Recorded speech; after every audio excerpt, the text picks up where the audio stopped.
Hey, everybody, and welcome to another edition of The Weight of Value. I am here with Dale Thrush. I'm Marty Osborn, and today we're flipping the script. I get to do the interviewing. Dale, you get to answer the questions. This is uncomfortable for me. I'm giving up the steering wheel for this episode. Yeah, you like to be in control. I do. But, I do. It's my S. It's my S. Yeah, you don't like the S when you don't know what's going to be asked. I don't know what's around the next corner. Right. Well, one of the things I want to talk about with you is we've been doing now by design for a while. And a lot of people keep asking us, what does a typical engagement look like? And I think as we see over and over with companies, a process has really emerged and what people like and what's working. And, why don't you just share with us a little bit about what that engagement looks like? Yeah. So first, let me just say, I am loving what we're doing. Coming from my past history, this is what I've always wanted to do. And I'm loving it. So what does a typical assignment look like, or a typical engagement?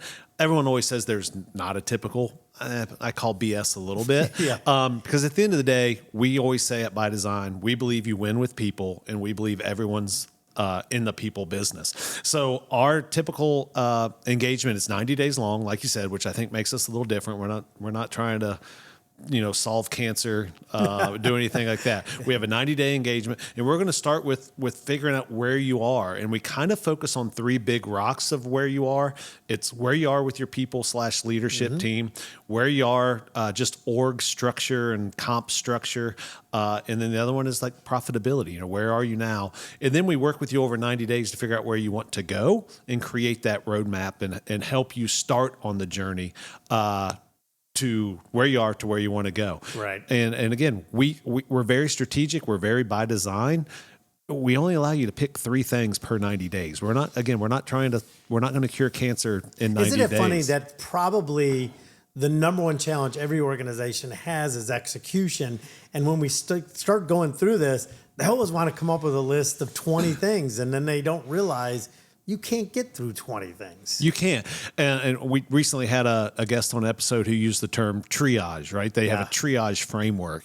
And that's really what we're trying to do, right? What are those big rocks that we can impact, that we can change in 90 days? Because if you say, well, we want to diversify our client base by 30%, we're probably not going to do that in 90 days. But what we can do is come up with a marketing plan or a marketing strategy in 90 days that hopefully would lead to that down the road. So we're looking to click off those critical things every 90 days. Yeah. And to me, before you know it, if you were a company that was struggling with execution, you start to get really good at it. Yeah. Did you ever, even 3, and it sounds like, oh, that's so easy.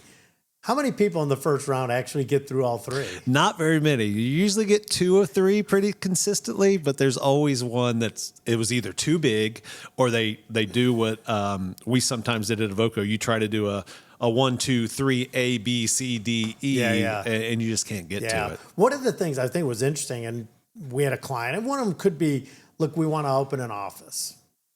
Like they'd say thing, and so you study it. An answer could be, we have decided not to open an office. Mm-hmm. We've decided that this is the right answer. It's an answer, close it out. What happens is because they don't sort of finish it, it just seems to keep lingering. And so make a decision, and a decision could be that this isn't a right piece to do. Yeah, and I love that on our report out, again, typical engagement, 90 days, we're going to sit down with you and your team, and we're going to ask the champions of those 3 things one simple question, and one simple question only. Is it done? And they get to say yes or no. Now, if the answer is no, we're going to deep dive into it a little bit. But the first thing is it done? Yeah. Yes. Sweet. Good job. So if I'm working with Dale and you ask me about the status of something, you're going to say one thing.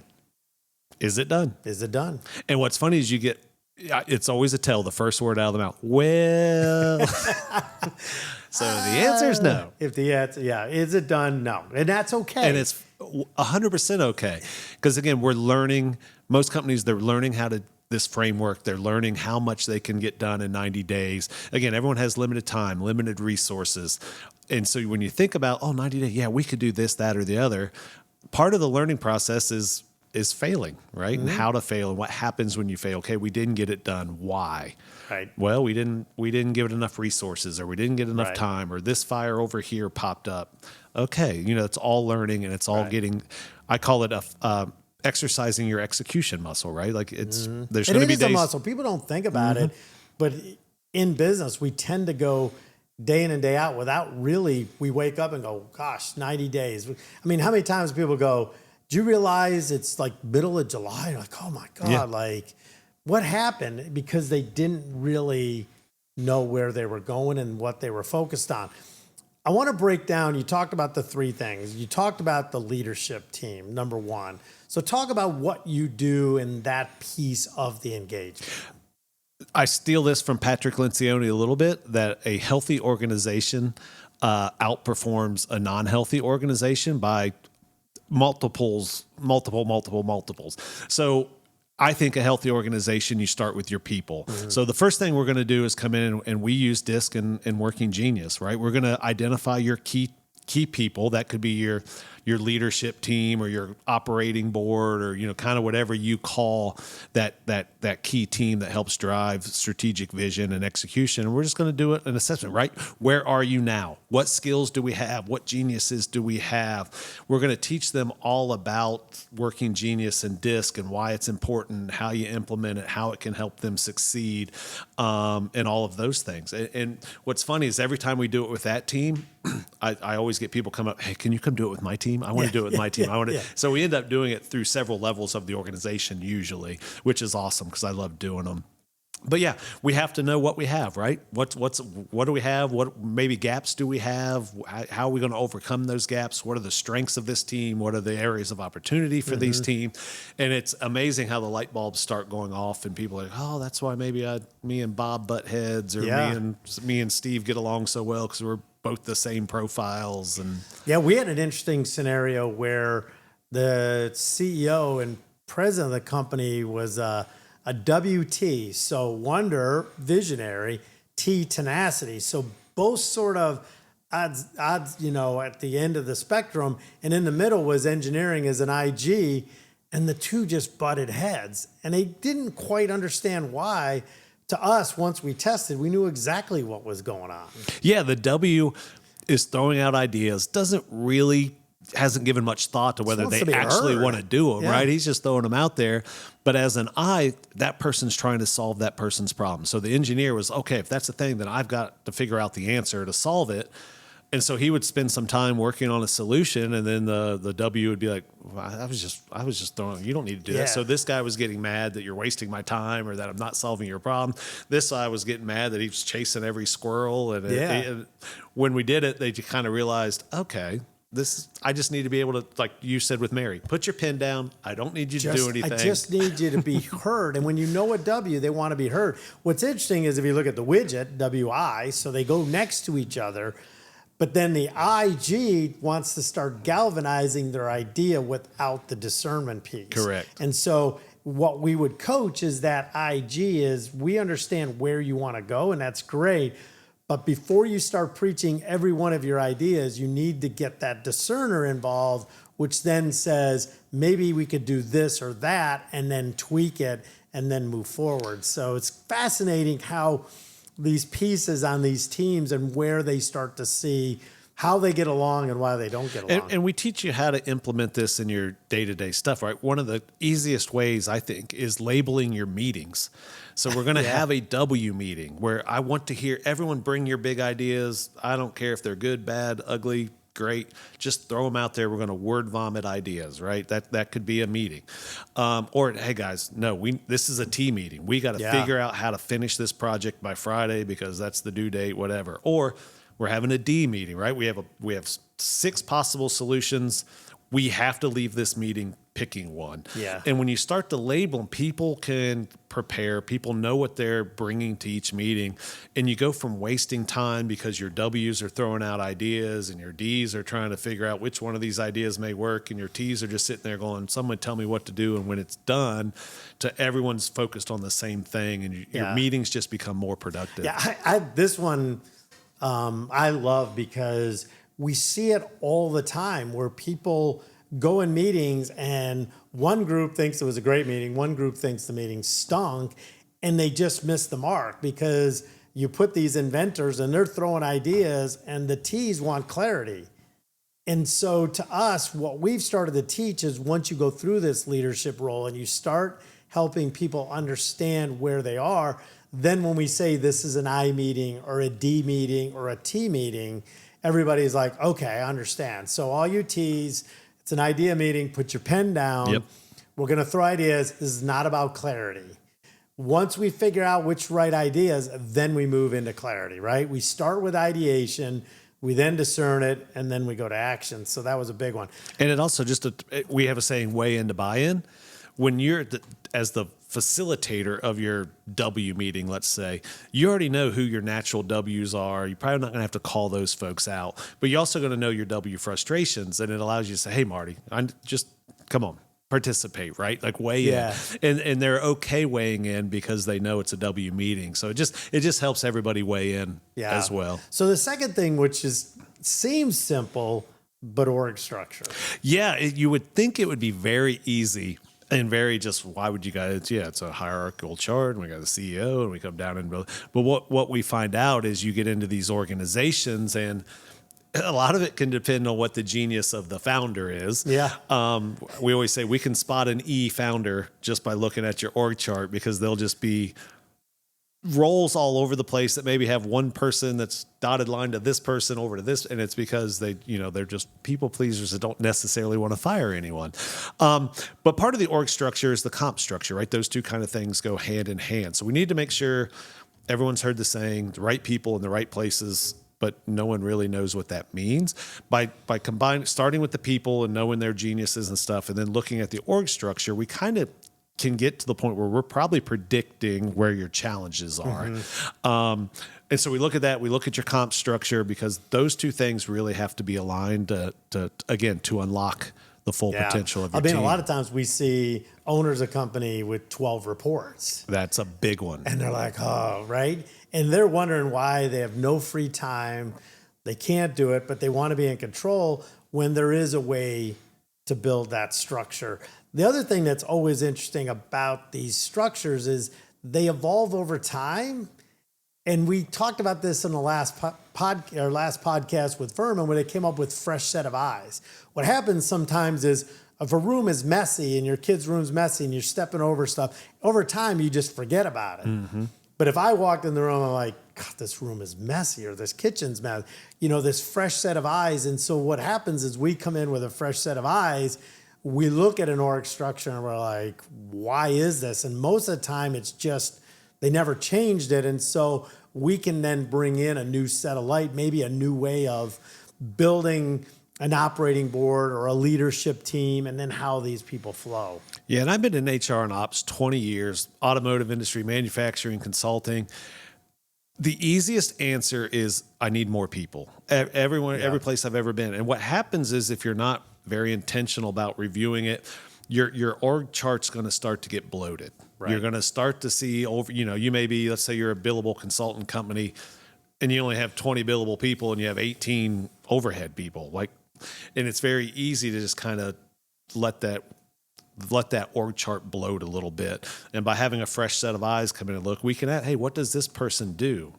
How many times have we asked that and people say, I don't know. They do something with marketing, or I don't think they're supposed to do sales, but they don't. Well, why does this person report to you, or why do they report to that person? What typically the answer is, well, I can't have them report to this other person. They don't get along. Well, that's not a great answer.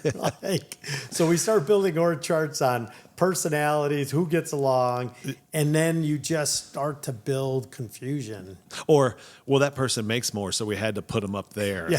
But they're not good. Which goes back to your sort of banding and that kind of stuff. And that was probably one of the best things you did at Advoco when we came in.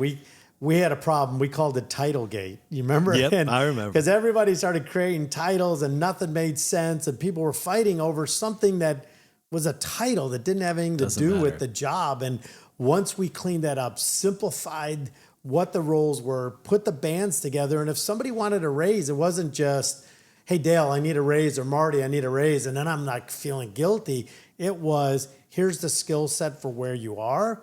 And the band says, if you can do these things, you can move up and eventually be an architect from a consultant. And so we had clear roles, and it made our life so much easier. One of our core values at By Design is simplicity over complexity.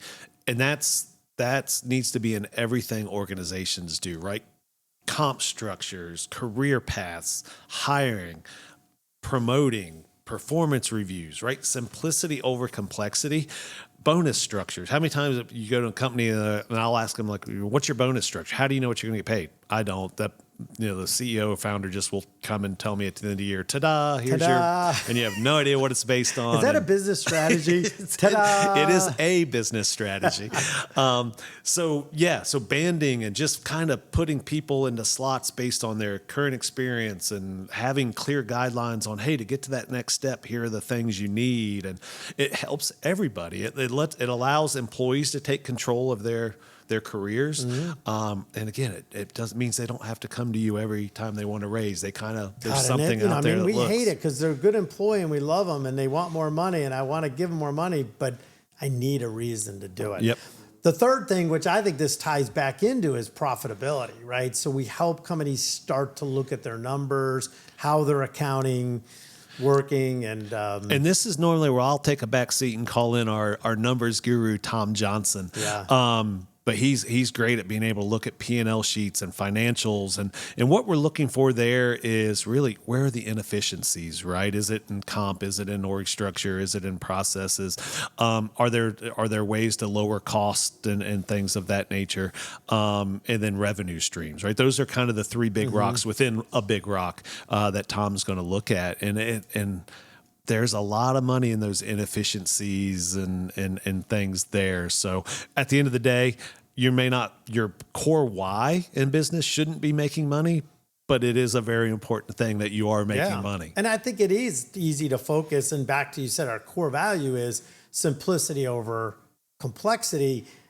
If we can't explain, or you can't explain your financials to us in a sort of a back of a napkin, then you've got a problem. Because if you are looking for investors, if you're looking to sell, or if you're creating a comp plan that shares, like profit sharing, bonus sharing, that kind of stuff, and you can't even explain it to us, you got no shot at explaining it to your people. Well, if you don't have clear profitability numbers, financial numbers, how are you making decisions, right? Yeah. Like we had a client where we're looking at their financials, and on paper it was like 50% profitable. But then the costs were somewhere else, and so they really weren't. But now the head of that department is making. They might be thinking they're 50% profitable. I could hire 12 more people. Right. Well, not really. Or I should get a bonus based on that. Or I'm winning. Maybe the company's not winning, but I'm winning, and that doesn't help. And picking the right revenue, not the right revenue, but the right financial KPIs that where you can again, where are you trying to go, and what is that KPI financially that we need to use to make decisions? Yeah. If you don't have clear, if you can't explain it simply, then guess what? Your people can't. Yeah, and I think it really is kind of boils down to, again, where are you, right? And we look at these three things, that 90 days, where are you? You know, where do you want to go? And then from that, you can then, how do we get there? Because so many people are like, well, how do I get here? I want to exit for $50 million. How do I do it? How do I do it? I want to sell for this, or I want to become a $100 million company. Great. How are we going to do it? And it always starts with, where are you? Are you starting at 99 million going to 100, or are we starting at 1 million going to 100? Right. So if people would like to work with By Design, if you wanted to understand and you came to us, what a proposal or a statement of work really focuses initially on those three areas. They will. And you know, we've told clients this. We always start with just a conversation. Usually, what are your challenges? What's keeping you up at night? Because we may not be the best company for you to work with, depending on, again, where you want to go. And we've told clients, hey, you know, if that's what you're looking to do, we're probably not the best people to help you, right? We're looking for those folks that want to kind of dig deep, build their business foundations for long-term success, not necessarily, like, you know, we call it slapping lipstick on a pig. Yeah. We're not your lipstick on a pig company. Right. But I'm saying, if you don't share these three things, or you don't know where, all the other marketing, I want to hire a salesperson, I want to hire this or that, it's not going to work. And so within a 90-day engagement, we can help build that plan. And so I think it's exciting. If there's any way By Design can help you, let us know. We look forward to you, and thanks for listening to us.